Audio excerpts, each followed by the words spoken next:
Scribble. Unexpected revelations in love.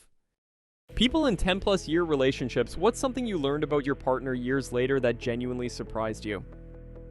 I've been with my husband for 11 years. We just had our first baby girl a week ago, and baby and I were hospitalized for a week after birth. A lactation consultant swung by my hospital room while hubby happened to be out getting breakfast for us. After helping me set up my pump and giving me some helpful advice about breastfeeding, she let me know that she actually went to high school with my husband. That's when she told me a story from more than a decade ago about how she was bullied a lot in high school. And she mentioned this one specific instance where a few bullies were blocking her from pulling out from her parking spot. She said that's when my husband came sprinting across the parking lot, told them off, and made sure she could get out safely. She said that was just one of several times my husband stood up and looked out for her in high school, and that she'll never forget it. I always knew my husband was a good man, but I just didn't know he was knight in shining armor. What would you do? John Quinones level good. It just made me love him that much more. When my husband and I had been together for over 10 years, married for 2, and we had a son together, we visited his grandfather's house. His grandfather had a grand piano, and my husband sat down and just immediately started playing some incredibly beautiful song. I was so stunned, I thought it must have been a player piano and he was just pretending to play it. Nope. He had taken years of lessons as a kid and just never mentioned it, and I guess we had just never been anywhere with a piano that he could play before. It was wild. My aunt found out like 12 years into her marriage that her husband absolutely hated bananas the entire time and only ate them because he thought she loved buying them for him every week. Meanwhile, she only kept buying bananas because she thought he liked them. I found our years into the relationship that he doesn't like toast. It's a texture thing, not a taste thing. But still didn't know about it until I moved in with him. This has now become the ending of all arguments. Well, you don't like toast. Or from his perspective, well, you like toast. It always diffuses the situation and makes us start cracking up. We're celebrating our 10-year marriage anniversary next week, been together for 15 plus years. My wife and I have been married 7 years and dated off and on for about 15 years before that. About 2 years ago, she told me her mom used to make her take all the blankets and pillows off her bed before she went to sleep because those were the good blankets and pillows and not the blankets and pillows for sleeping. She would have to remake the bed with the sleeping blankets and pillows and put the good blankets and pillows back on in the morning. Every day until she went to university. It used to drive me crazy that she didn't make her bed before we got married. Now I understand why, and she has gone to sleep in a bed I made and will for the rest of our days together. We've been together 13 years and we have 2 kids, and I found out through raising our kids that my husband never really had a childhood in the traditional sense. Like his mother just straight up did not like him. He never had birthday parties or went to a carnival. The first time I took him and our kids to the state fair, he cried happy tears. I'm really lucky that his abuse didn't result in him being abusive at all. He's the biggest sweetheart and an extremely attentive father. He just gets extra emotional during holidays and birthdays.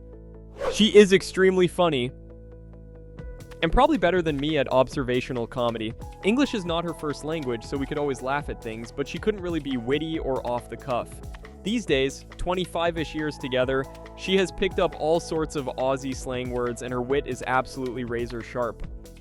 How much he appreciates me assigning him projects. I always figured he was resigned to it, but as he loves tinkering with things and isn't someone who notices when things have to be done, having me provide a list with priorities takes the mental load off him and gives him something to do. Example, this week I asked him to drill little holes for magnets on one of my wood pallets.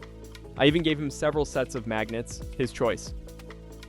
Not only did he need to make a trip to the local hardware store, which he adores, but he had a grand time figuring out spacing, picking out a Dremel bit, etc. Then handed it back to me proudly. He likes being useful, and I adore that he hums happily while doing these things. I think after 30 years, I learned that he likes to load the dishwasher back to front. I don't load in any particular order. Turns out, all these years, he was rearranging all the dishes I loaded to follow his sense of order. Now I make an effort to load back to front so at least the dishes don't cause undue stress. I've been pronouncing my husband's name wrong our entire relationship, and he never corrected me. We were well into our marriage when I questioned the pronunciation, and that's when he admitted to it. I have epilepsy and some brain damage because of it, so he thought I'd be self-conscious if he corrected me, which I wouldn't be. To this day, I still call him by his incorrect name because it's been ingrained into my head for over 10 plus years. I've tried to make the change, but it's been unsuccessful. At the end of the day, he doesn't mind. Just last night, I watched him eat dinner and then wipe his greasy hands on the ankles of his socks because they're the most disposable article of clothing. Guess he was doing it discreetly this whole time. Together for 11 years, married for 8, he's a weirdo, but he's my weirdo. My husband played violin all through HS but had stopped in college. I also played instruments and stopped because I wasn't part of a group and didn't see a reason to rent or buy such an expensive instrument, bassoon, when I didn't have a reason to play or perform. He owned his violin outright and it sat in a closet. We'd been together 10 years before I heard him play. I thought his family humored him when they talked about how talented he was. I usually nodded along like, yep, very much, he's lovely, yep. And then I heard him play one Christmas, and I realized they were not humoring him. They were serious. They were correct. If he knows the tune, he transposes it on the spot. He knew all my favorite songs, he fiddled, LOL, and after a minute knew how to play any new requests. He played Frozen for our niece over and over, but had never seen the movie. It was magical. My husband's family sat there like this was normal, and I was gobsmacked. I told him if he'd whipped out that piece of wood on our first date, I would have been a lot easier to woo. He laughed. I was with my late husband for 29 years. It wasn't until the last week of his life I found out why he had been refusing all pain meds until that point. Years before I met him, he had an opioid addiction after being prescribed strong painkillers in the Air Force when injured. He was clean by the time he met me, but he had always puzzled me why he had never even taken paracetamol the entire time we lived together, even when it was evident he needed it. We've been together 14 years, probably on the sillier side of replies, but I knew he had taken karate lessons as a kid. We recently got on the topic of parades randomly, and he told me that his karate school would walk in local parades and perform a routine to kung fu fighting during it, and I just thought that was the most adorable thing. We know so much about each other, but one of my favorite things is finding out these random small tidbits from his life, especially ones that have made him happy at the time. ETA. He also doesn't like soup, and I've known that forever, and it still surprises me. Who doesn't like soup? Want more stories like this? Subscribe and stay tuned.